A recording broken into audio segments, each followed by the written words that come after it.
What's up guys, welcome to another video. So this video is going to be in two parts. The first part I'm going to quickly talk about this week's training and how I'm doing physically in terms of my injuries and weight loss and that sort of thing. The second part of the video is going to be, as the title suggests, about the fat burning myth. And for that I've got a special guest. Matt from Apex Fitness Systems and Apex Nutrition has very kindly let me share his video that he put out recently about fat burning and the misconception about what fat burning is. So just going into the week's training, started out with sumo block pulls. These felt absolutely amazing. I've been doing a couple of weeks of these now. Worked up to 225 kilos for a triple, and I honestly felt like I probably could have done 240 kilos, to be honest with you. The only issue was after I went down to my back down sets was I started getting a lot of hip pain, just because sumo is very hip dominant. And then I was doing sumos from the floor, which made it even worse, so I had to then switch to conventionals. But as you can see, I felt 225 kilos moved like butter, to be honest with you. I am able to now hook grip, which is good, but I did use straps for these just because it is quite painful and I'm sort of getting back into the swing of things with hook grip. So yeah, that's the reason for that. Generally that session just went really well. Tuesday I did bench press. And as you can see here, I did 115 kilos for a nice easy triple, leaving one or two reps in the tank. I did this exact same weight and reps on the bench a couple of weeks ago when I was in St. Ives. The only difference is I'm actually about 4 kilos lighter than when I was in St. Ives, because obviously I was on my holiday bulk. So yeah, down a few kilos, which sort of goes on to the next part of this section, which is just talking about how I'm doing in terms of my weight loss and injuries. So like I say, I'm down to about 88 kilos, which means I am about 3.5 kilos away from my goal for mid-December, which puts me on track pretty much, losing about just under a kilo a week, near enough if my maths is right, around about a kilo a week to get me down to about 85.5 kilos before obviously going into my long bulk, going into my next competition.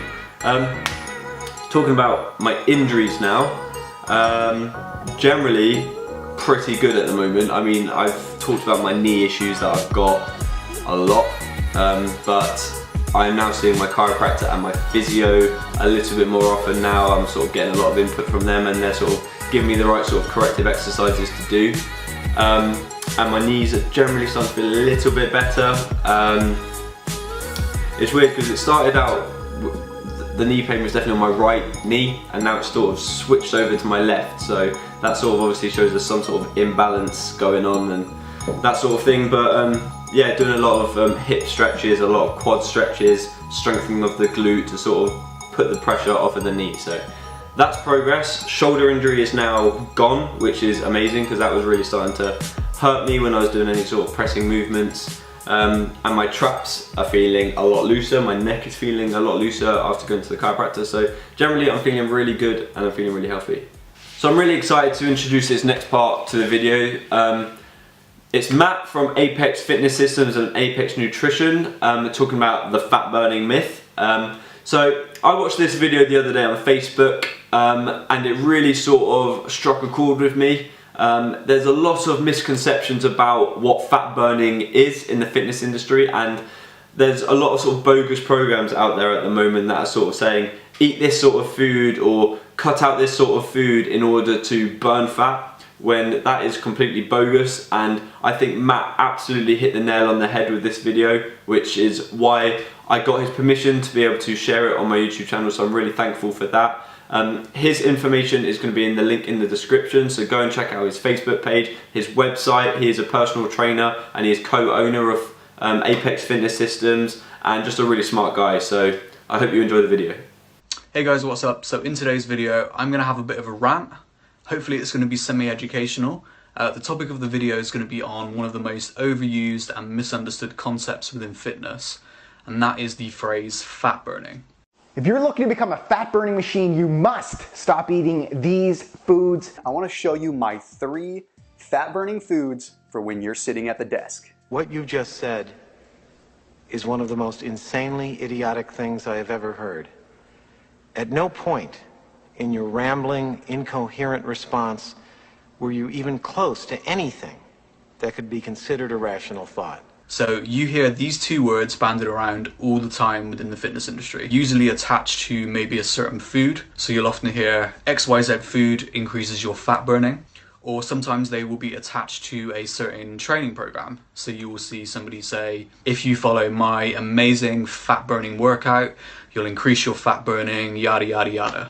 The reason this has started to piss me off so much is because people don't actually understand what fat burning means. And this ends up affecting you guys because it means that you start buying bullshit training plans, bullshit diet plans on a false promise of fat burning. So I'm going to quickly run through what fat burning actually should mean from a scientific point of view, and then I'm going to show you all the ways in which people just disregard this meaning to sell you a load of bullshit. So the reason why these two words get misused is simply because the idea of burning fat on your body, aka what everybody wants to do, versus burning fat inside you as fuel are two different concepts entirely. So to break it down simply, there's three fuels mainly that the body uses when we're training and when we're resting. These are going to be fat, glycogen, and glucose.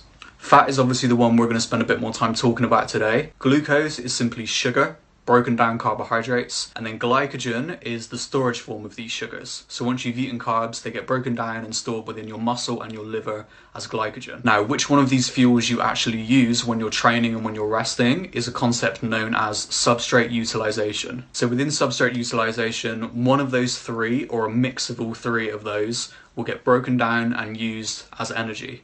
This is referred to as oxidation. So when people say fat burning, what they actually mean is fat oxidation. So with that in mind, I'm going to show you two quick examples of how fat burning, aka fat oxidation, has absolutely no relevance to whether you actually lose fat from your body. One of the easiest ways for me to increase my fat oxidation is to eat a shit ton of dietary fat. Sounds good, doesn't work. So let's say I'm about to go train in an hour. If I head into my kitchen and I eat a whole stick of butter before I exercise, which would be fucking disgusting. If after an hour of eating it, I go and run on the treadmill for an hour, if I get measured during that hour for my fat oxidation, aka my fat burning, it's going to be through the roof. I'm going to be a fat burning machine. The quickest and easiest way for you to increase your fat burning is to eat fat. That does not mean that when you go and train, you're burning all the fat around your thighs. It means you're burning that fucking stick of butter that you've just eaten. Let's think about the opposite example. If I go into my kitchen and I eat a whole bag of Haribo before I train, which would be amazing, what would happen then is that my fat oxidation would shoot way down and my carbohydrate or sugar oxidation would go way, way up. So during that exercise session, I would be burning sugar instead of fat, aka all that Haribo goodness that I've just eaten. Does that mean that the exercise is pointless for fat loss if I'm burning carbs while I'm doing it? Obviously it doesn't. If that training session burns more calories than the food I eat before it, and thus I hit a calorie deficit over the whole day, it doesn't matter that I burnt carbs while I trained, I'll still lose fat. So here's another example for you to think about. We've established that as your training intensity goes up, you burn less fat. So looking at our trusty chart, you'll see that you burn more fat when you're walking than you do when you're running a marathon pace. So if we just look at substrate utilization, walking should technically be more effective at burning fat than marathon running. Yeah, go and look out your window. I guarantee you there's plenty of overweight people just walking. Yeah, that makes total sense. When I'm walking around my town centre, everybody that's walking at a nice leisurely pace, they're ripped as fuck. On the flip side, I saw Mo Farah on the TV the other night. Guy's really let himself go, he's looking fat as fuck.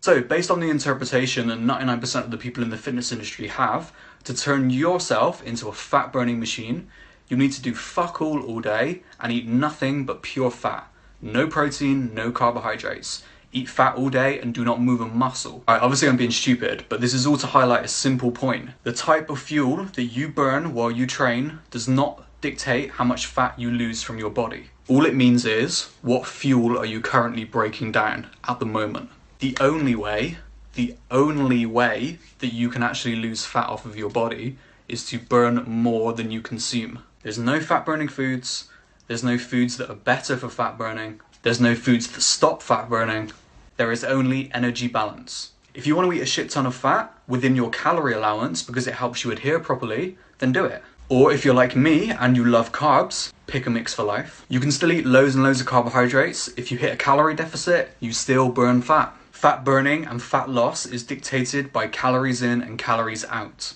So here's the only fat burning advice you're ever going to need. Find a form of exercise that you love, do that consistently week in and week out, then combine that with the diet that works the best for your lifestyle and helps you adhere to a calorie deficit, and that's it. Ultimate fat burning. Funny, isn't it? It always comes down to consistent training and not eating like an utter bellend.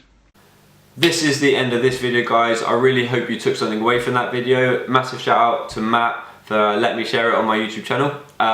Make sure to go and have a look in the description below to check out Apex Nutrition and Apex Fitness Systems. They offer personal training, nutrition coaching to top level athletes all the way down, MMA fighters, the lot. They're very knowledgeable guys, so make sure you go and check them out. Thanks a lot for watching, guys. Please leave it a like, share, comment, all that good stuff. Take care and peace.